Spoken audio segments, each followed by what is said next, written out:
Tadi udah disampaikan juga, jadi kalau kita kan memang melihat ini kan kasus yang terkait dari 10 tahun yang lalu dan ingin kita selesaikan secara hukum dengan kerugian-kerugian dalam bentuk material, imaterial, kemudian nama baik rusak, terus kemudian gagal nikah berapa kali. Pokoknya semua kerugian yang menurut Pak Polisi tadi kira-kira bisa dimasukkan, saya masukkan semua gitu. Termasuk peneroran, saya mengalami teror dulu kan berapa kali teror segala macam. Jadi itu kita masukkan semua. Nanti itu kan dibuktikan oleh penyidik. Nah, kira-kira valid atau enggak nanti penyidik semua. Orang ini juga pernah datang dengan pacarnya ngamuk di depan kosan saya. Orang ini tuh siapa? Ya si VA itu. Terlapor. Lapor. Ngomongnya udah Jadi biar teman-teman tahu ya. Tadi kita masuk jam berapa? Jam 10 ya? Jam 11 ya. Jam 11 selesai ini jam 2. Jadi memang panjang sekali harus yang kita sampaikan sehingga 23% itu padat sekali. Ya padat sekali 23%. Tambahkan lagi bukti-bukti itu ke materi jangan ya. Jadi itu biar penyidik urusannya ya, yang jelas apa yang kita sampaikan itu, apa yang kita berikan ke penyidik itu semua kita lampirkan buktinya. Pak Denny, Kronologi kejadian dari awal sampai yang dulu-dulu. Jelas lah. Oh, kita masih fokus di pelaporan pertama dulu. Jadi pelaporan pertama ini yang menjadi fokus kita. Setelah pelaporan pertama ini nanti sudah bergulir oleh penyidik segala macam, hasilnya udah seperti apa, baru kita akan fokus ke yang lain-lain. Karena di sini kan posisinya gini, aku membuat pelaporan itu bukan untuk mau ribut atau perang. Saya membuat pelaporan untuk membawa kasus publik yang sudah 10 tahun ini untuk diselesaikan secara hukum. Karena kita mau menyelesaikan secara publik dari 2019 itu nggak kelar-kelar juga gitu loh. Jadi isu ini menurut aku cukup mengganggu. Dan kalau ditanya saya merasa dicemarkan gitu loh. Dan kalau beralibi bahwa itu bukan buat saya katanya seperti itu kan alibi dari pihak mereka. Nanti kita bisa buktikan itulah selama proses penyelidikan dan penyidikan. Ini kalau dia mau beralibi atau dia mau berdalih itu silakan, itu hak dia. Iya. Ya. Tapi yang pasti dari awal kita sudah mau melaporkan ini ke kepolisian dan laporan ini diterima, kita akan buktikan bahwa ini perkara ini akan terus berlanjut dan ini terpenuhi unsur pidananya. Ya, ini kan sebenarnya kan bukan masalah mulai dan memulai apalah. Saya juga nggak pernah ada ngomong nama dia di podcast. Saya juga ceritakan tentang saya punya pengalaman pernah difitnah. Bukan untuk ngejatuhin dia, tapi untuk membangkitkan semangat orang yang saya sedang ngobrol itu yang juga melakukan kesalahan dalam hidupnya. Ya sharing, saya ini mau pakai acuan apa gitu. Yang saya punya kan cuma pengalaman hidup. Saya ini kan bukan orang pintar. Pernah mengalami banyak hal dalam hidup saya. Inilah ilmu saya yang saya bisa kasih. Tujuannya apa? Tujuannya untuk membantu orang. Karena dulu saya pernah mengalami masalah. Dan saya kepengen membantu orang sebagaimana saya dulu tolong sama Tuhan, udah gitu aja. Tapi kalau kemudian akhirnya nyinggung beberapa pihak, ya kita harus maklumi juga. Tapi kan kita lihat dari unsur pidananya masuk tidak. Nah, saya kan tidak ada melakukan hal seperti itu, maka dia kalau merasa kan tinggal laporkan. Saya merasa kemarin saya laporkan gitu, dan saya lihat unsur itu bisa masuk ke dalam unsur pidana dan dibantu oleh kuasa hukum saya. Jadi gini, tujuan kita itu bukan untuk memenjarakan siapa-siapa.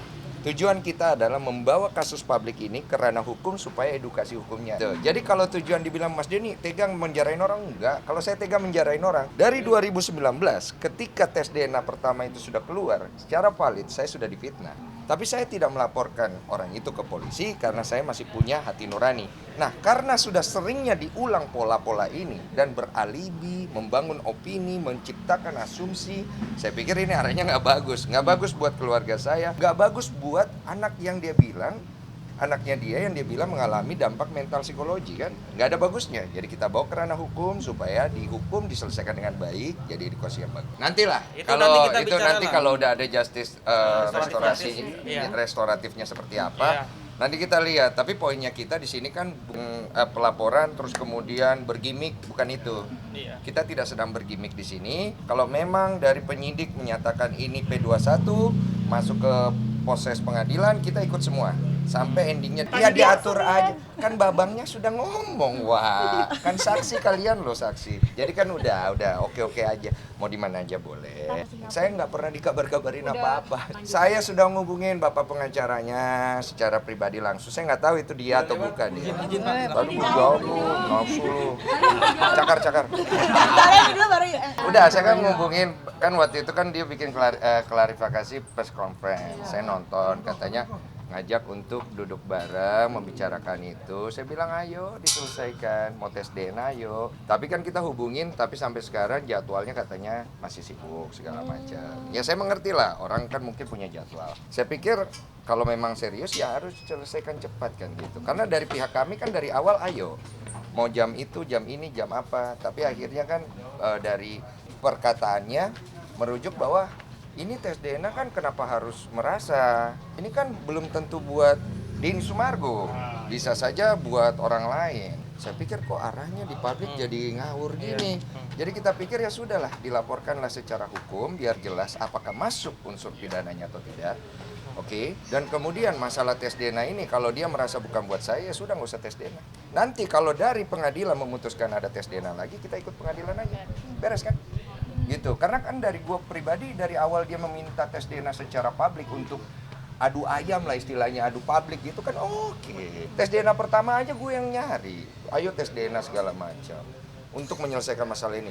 Gini loh, satu orang pengen nyelesain masalah, yang lain tidak terlihat ingin menyelesaikan masalah, tidak akan selesai masalahnya. Dan kalau tidak dipayungi oleh hukum, tidak ada tengahnya ini, nggak kelar-kelar ini barang, capek gitu loh. Yang untung kan kalian ya.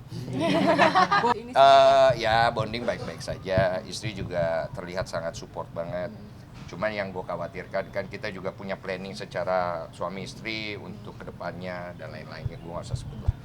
Ya gue nggak mau terganggu aja, karena gue sebagai kepala rumah tangga punya tanggung jawab gitu loh. Dengan adanya masa lalu gue yang kembali di up, saya harus nunjukin sikap.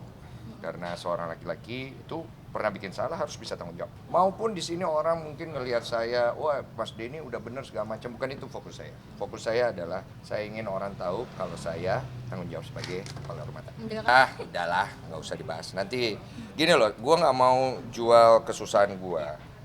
Gue tuh udah susah, udah gak usah dijual lagi. Zaman gue difitnah, lu gak usah tanya. Coba lu jadi orang difitnah, satu Indonesia itu ngelihat lu pernah ngambilin anak orang, gak tanggung jawab, udah kayak gimana gitu loh. Jadi bukan itu yang mau gue jual, bukan itu yang pengen gue deliver ke orang. Gak ada motivasinya di situ gitu loh. Yang gue pengen kasih ke orang, gue pernah mengalami kesalahan, gue perbaiki. Gue pernah melakukan kesalahan, gue berubah. Gue gue ingin memperbaiki semua hal yang gue lakukan supaya gue bisa jadi laki-laki sejati yang lebih baik. Sebenarnya tidak perlu ya Pak ya ada tes DNA gitu, karena tes DNA itu sudah valid, yaitu ada legalitasnya. Kalau ingin ada tes DNA secara hukum, itu tes DNA itu harus dibuktikan dulu dibawa ke hukum, makanya kita bawa. Kemudian hakim juga akan melihat kevalidan daripada tes DNA ini, dia akan memanggil pihak-pihak yang melakukan. Dan kalau memang tes DNA ini memang sudah sesuai dengan prosedur, kalau apabila ingin dilakukan tes DNA kedua, itu harus bisa buktikan dulu ini benar atau enggak. Udah. Cuma kan yang dipakai terus, dipakai buat konten terus sama dia, diukir terus ya kan. Nah kita bertanggung jawab supaya ini sama-sama lah kita tes DNA. Gini, saya tambahin. Ya kan? Yang pertama itu benar kata Pak Anwar, nggak ada kewajiban. Saya hanya melakukan ini karena ada konsekuensi moral dan juga tanggung jawab publik yang saya berikan. Sebuah pembelajaran dan untuk sebuah tanggung jawab. Dan juga untuk sebagai informasi kepada pihak anak itu nanti.